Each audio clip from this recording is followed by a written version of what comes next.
Beauté, comment il est? J'espère que tu vas bien. Aujourd'hui, je te retrouve pour une toute nouvelle vidéo sur ma chaîne YouTube, Romane le Bonheur.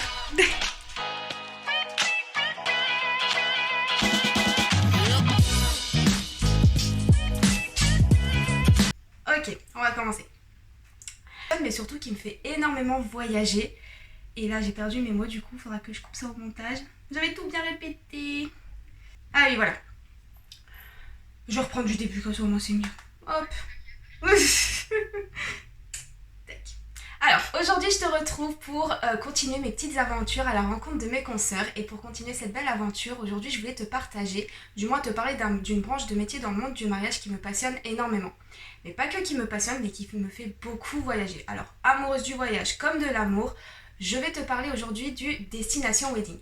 Et quoi de mieux que de parler de ce fabuleux métier avec Anne-Sophie de chez Rose Porcelaine. Ça va Anne-Sophie? Ça va et toi? Ça va super bien, merci. Alors, Anne-Sophie, c'est une consoeur que j'ai rencontrée sur les réseaux sociaux, notamment sur Instagram, parce que je suis très axée sur Instagram. Et bah, concrètement, ton univers m'a complètement conquis.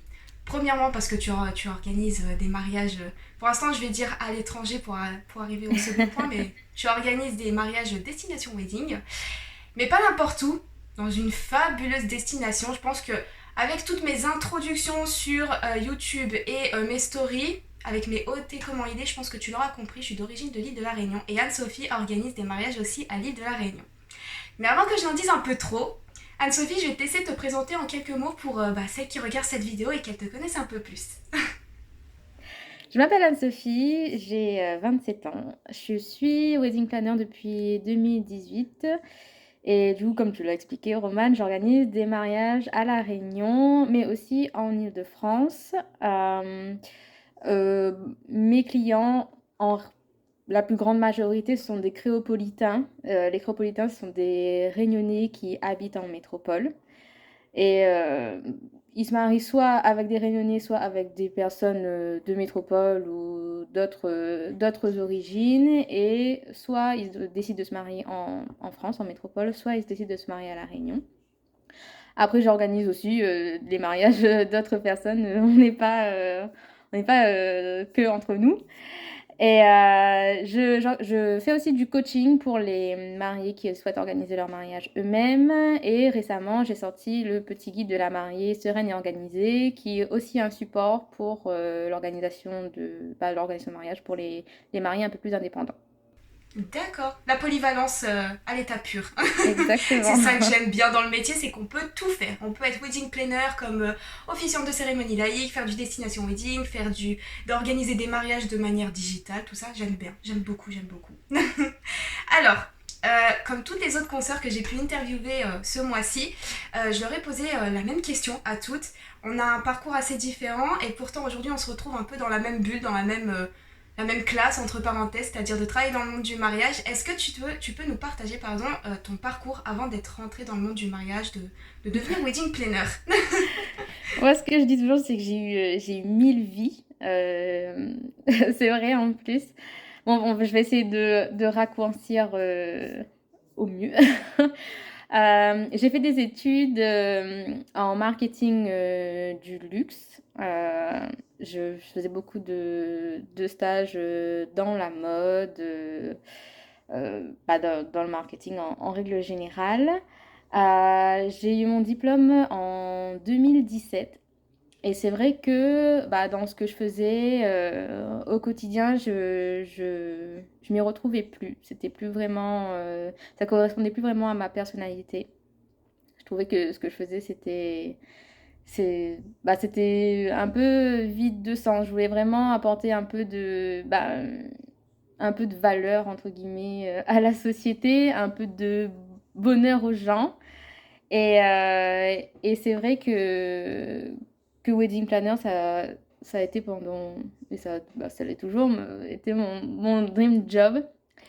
Et du coup, en fin 2017, même début 2018, j'ai fait une petite formation de wedding planner.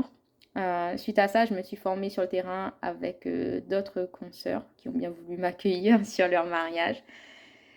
Entre-temps, j'ai été aussi vendeuse de robes de mariée. Enfin, j'ai fait pas mal de petits jobs au final m'a financé le début de Rose Porcelaine.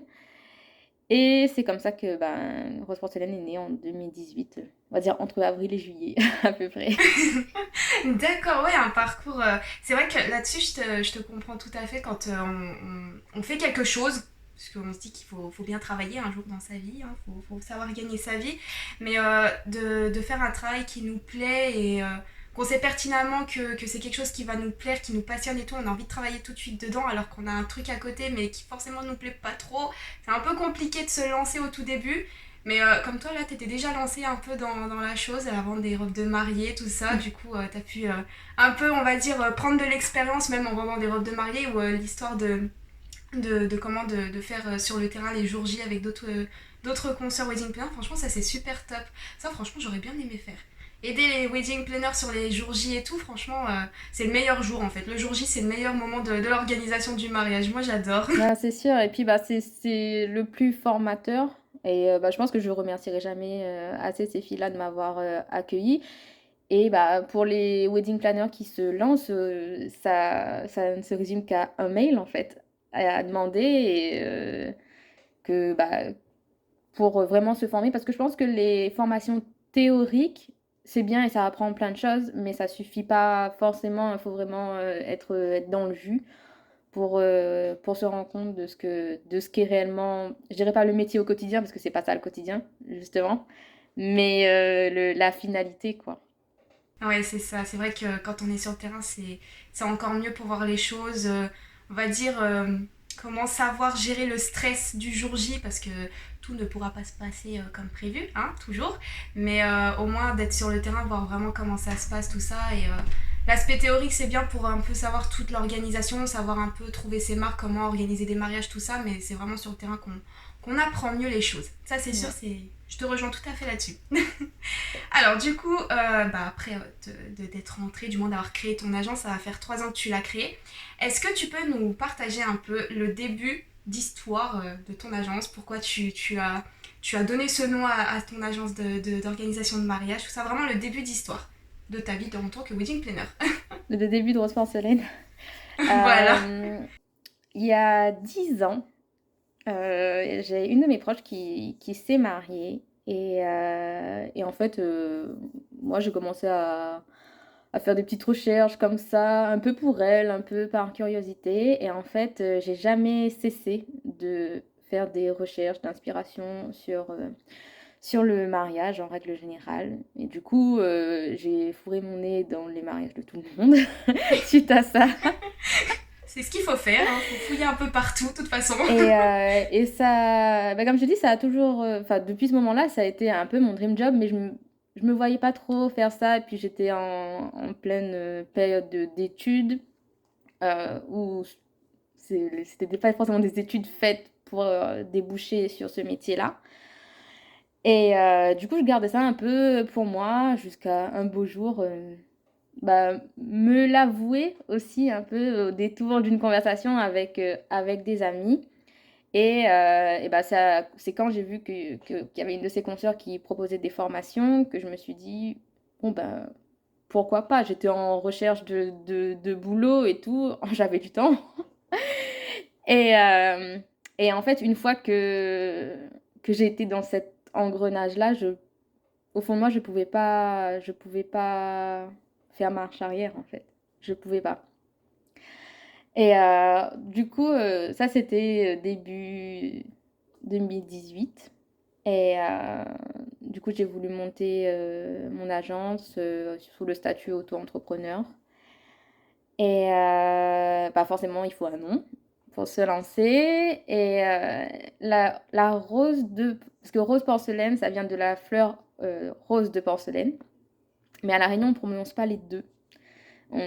J'ai toujours entendu cette fleur se faire appeler rose porcelaine. Et, euh, et du coup, la rose de porcelaine, c'est une fleur exotique qui il y en avait plein qui poussaient pas très loin de chez moi, donc j'en voyais souvent. Donc c'était vraiment un lien que j'avais avec la Réunion.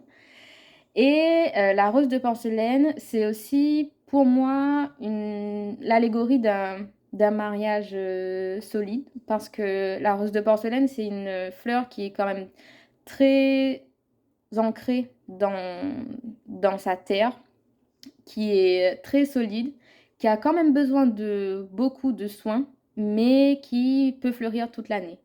Et donc, moi, c'est entre guillemets le plus grand mal que je souhaite à mes mariés. C'est que même si je sais que leur mariage, parce que quand je dis leur mariage, c'est pas le jour J, c'est vraiment à J+1, ce qui commence.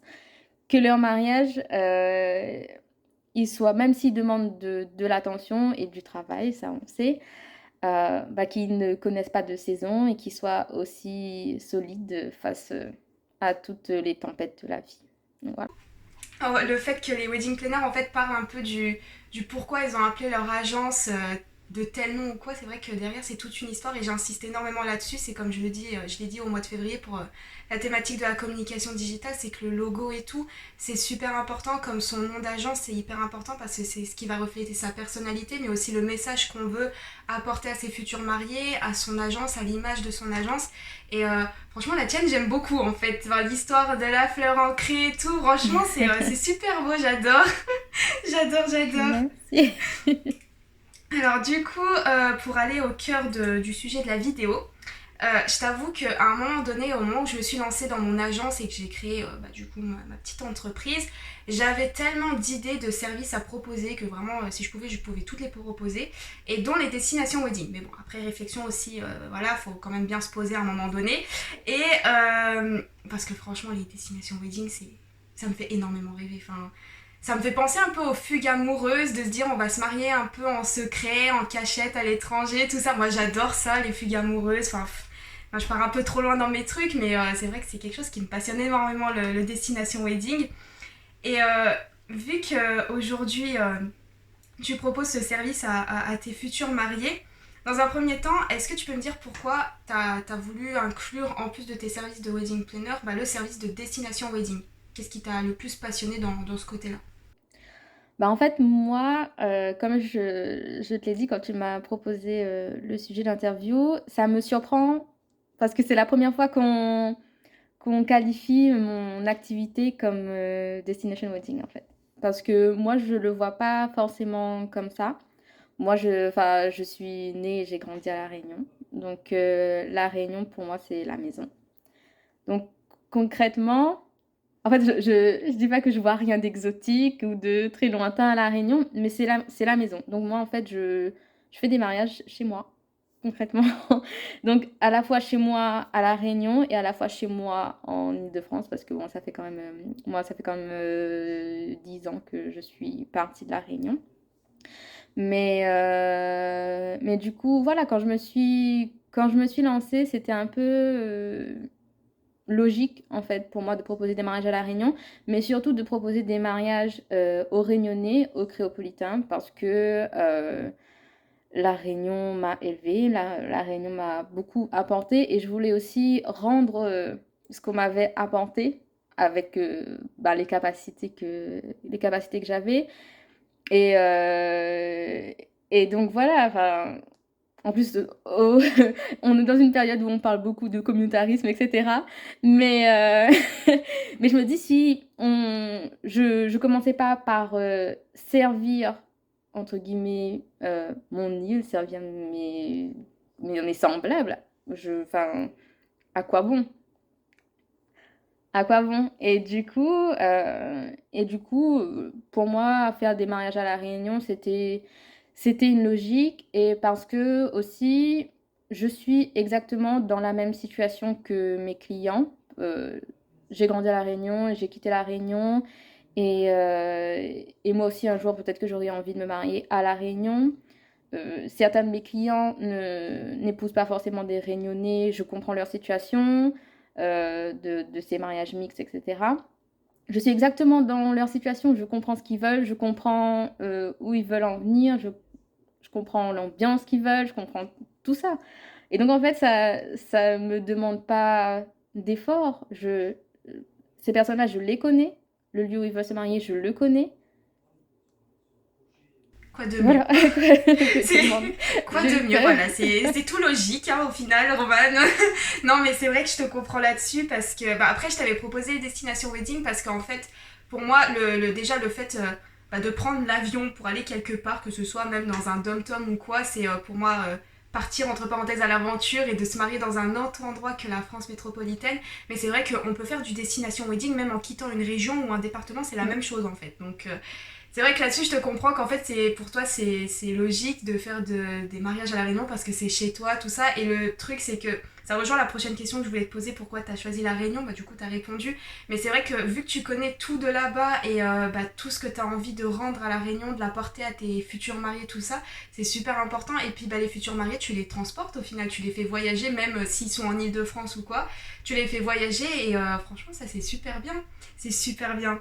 Non, mais t'as raison, oui, en effet, c'est du destination wedding, mais c'est la première fois en fait que je le Oui. vois comme ça, grâce à toi, au final. Mais c'est vrai que voilà, j'ai aussi des demandes de personnes pas du tout réunionnaises ou qui ont Mm-mm. des origines, mais voilà, par des grands-parents ou par des parents, et Ouais. qui veulent se marier à La Réunion. Donc, oui, pour eux, c'est Mm. vraiment une Du destination, et pour destination bah, les autres, wedding, c'est ouais. juste rentrer à la maison, quoi. Ouais, bah oui, là-dessus, je comprends tout à fait le terme de rentrer à la maison. Nous, les Réunionnais, c'est un peu ça, c'est on rentre à la maison. Ouais, Ouais, clairement. on rentre dans notre petit caillou, tout ça. Là-dessus, je comprends tout à fait. Alors, du coup, la prochaine question que je voulais te poser, c'est que bah, au moment où la situation actuelle sera un peu meilleure et qu'on retrouvera une vie à peu près normale, est-ce que tu aimerais proposer une autre destination à tes futurs mariés? Euh, Je suis pas fermée, je t'avoue, j'y ai jamais forcément pensé. Pour le moment, je suis pas fermée. Peut-être un jour m'associer avec quelqu'un qui a envie, enfin qui pourrait apporter une plus-value en ouvrant les services à d'autres dom-toms. Parce que voilà, les Martiniquais, les Guadeloupéens, les Guyanais, les Polynésiens, etc., ils sont bah, au final dans la même situation. Pour l'instant et dans la situation instable dans laquelle nous sommes, je me vois pas forcément, je me vois pas forcément faire ça, et pour le moment, je pense pas avoir, ce qu'il faudrait apporter pour d'autres destinations. Par exemple, si aujourd'hui, je devais, si on me demande d'organiser, bah, un mariage aux Antilles, je veux bien me lancer, mais j'aurais pas forcément la même expertise que pour les mariages que j'organise à La Réunion. Ouais, parce qu'en fait, déjà à La Réunion, t'as un peu ton carnet d'adresses, t'as toutes tes marques là-bas. Donc, du coup, pour toi, c'est plus facile de proposer les mariages à La Réunion, de pouvoir l'organiser et tout. C'est vrai que quand après on se lance dans une autre destination, bah, c'est tout un carnet d'adresses à reconstituer, à Mm. refaire, retrouver des marques aussi, parce que c'est tout nouveau aussi, hein, et puis peut-être que c'est une autre langue à parler. Enfin, là, je parle par exemple des pays un peu plus étrangers, que ce soit anglophone ou quoi que ce soit. Donc c'est vrai que d'autres destinations, c'est compliqué pour tout refaire, de retourner à zéro et de se reconstituer un petit carnet d'adresses et proposer des destinations à des futurs mariés. Non mais là-dessus, je te comprends, mais c'est vrai que ça pourrait être pas mal si quelqu'un cherche à s'associer avec Anne-Sophie hein, et qui veut faire des mariages en Martinique, en Guadeloupe, enfin peu importe, nous on aime bien les îles, on aime bien tout ce qui est tropical. Moi personnellement j'aime beaucoup. Je suis comme toi, si je devais me marier un jour, ce serait à La Réunion obligatoirement, il n'y a pas à négocier déjà de base. Mais voilà. Si quelqu'un cherche une associée, il y a Anne-Sophie. Alors, comme dans toute organisation de mariage, on a un peu nos hauts, nos bas, on a des imprévus qui arrivent le jour J, tout ça. Mais en tant que wedding planner, on a toujours une petite solution pour trouver réponse aux problèmes, tout ça. Est-ce qu'il y a quelque chose, on va dire, un peu plus compliqué, entre parenthèses, dans l'organisation d'une destination wedding? Oui et non. Je dirais que il y a deux petites choses sur lesquelles, ben, je dirais pas que c'est une difficulté, mais faut savoir s'ajuster. C'est bah, le décalage horaire qu'on a avec les prestataires. Donc, pour organiser les rendez-vous visio, etc., ben, faut trouver le créneau qui correspond à tout le monde, sachant que ben, mes mariés, en règle générale, ils travaillent la journée.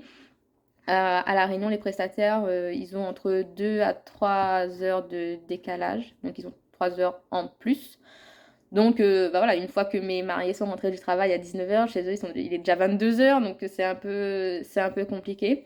Moi, déjà, en premier, ce que je voulais apporter, c'est que, au moins, ils n'ont pas de décalage horaire avec leur propre wedding planner, qu'ils voient beaucoup plus souvent, déjà. Et déjà, voilà, il y a cette petite, je dirais, oui, une petite difficulté, mais en règle générale, c'est vrai que les prestataires, ils s'adaptent énormément et ils font énormément d'efforts là-dessus. Et franchement, ils sont cool là-dessus. Le deuxième point, on va dire que on n'a pas forcément l'occasion de visiter la salle. Et ça, c'est le point qui fait un peu plus... les mariés sont un peu moins chauds là-dessus parce qu'ils disent ouais, mais la salle, on la verra pas, nanana. La plupart du temps, les mariés, ils me font quand même confiance. Et pareil avec les prestataires de salle, on peut toujours trouve toujours une solution pour faire en sorte que tout se passe au mieux et que les mariés soient rassurés, quoi. D'accord, ouais. L'histoire comment de faire visiter les salles et tout, j'y avais pensé. Je me suis dit, mais comment on peut faire visiter une salle si tu proposes d'organiser des mariages, je sais pas, en Angleterre, à La Réunion, enfin peu importe, n'importe où. Je me suis dit, mais comment on fait pour juste visiter la salle? On fait comment? C'est vrai que c'est assez compliqué, mais il y a toujours une solution. Même pendant la période du Covid, alors c'est un peu hors sujet du Destination Wedding, mais je crois qu'il y avait des agences immobilières qui faisaient visiter des maisons en 360 degrés, enfin des trucs comme ça. Et ça peut être une solution à proposer aussi pour les destinations wedding. Et, d'accord. Et les fuseaux horaires, j'avais même pas pensé à ça. C'est vrai que ça, c'est un peu embêtant. Entre l'été et l'hiver, on a 2 heures ou 3 heures de décalage. C'est un peu embêtant, mais c'est vrai que j'y avais pas pensé. Et Donc, encore, si ça un va jour 2-3 heures, ça reste correct. Parce Ouais. qu'avec, par exemple, les Antilles, ils ont beaucoup plus d'heures que ça.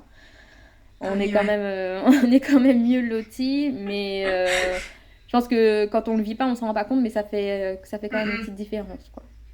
Ouais, ouais, ouais, après, tu dois te réorganiser un peu ta journée et puis les rendez-vous et tout. Mais après, si tes prestataires, ils sont plutôt cool Oui, là-dessus. C'est super bien honnêtement, ils ça. sont très cool. Bon, c'est cool. En tout cas, c'est une interview qui m'a fait beaucoup voyager. Je sais pas si toi, qui regardes cette vidéo, ça a été le cas pour toi.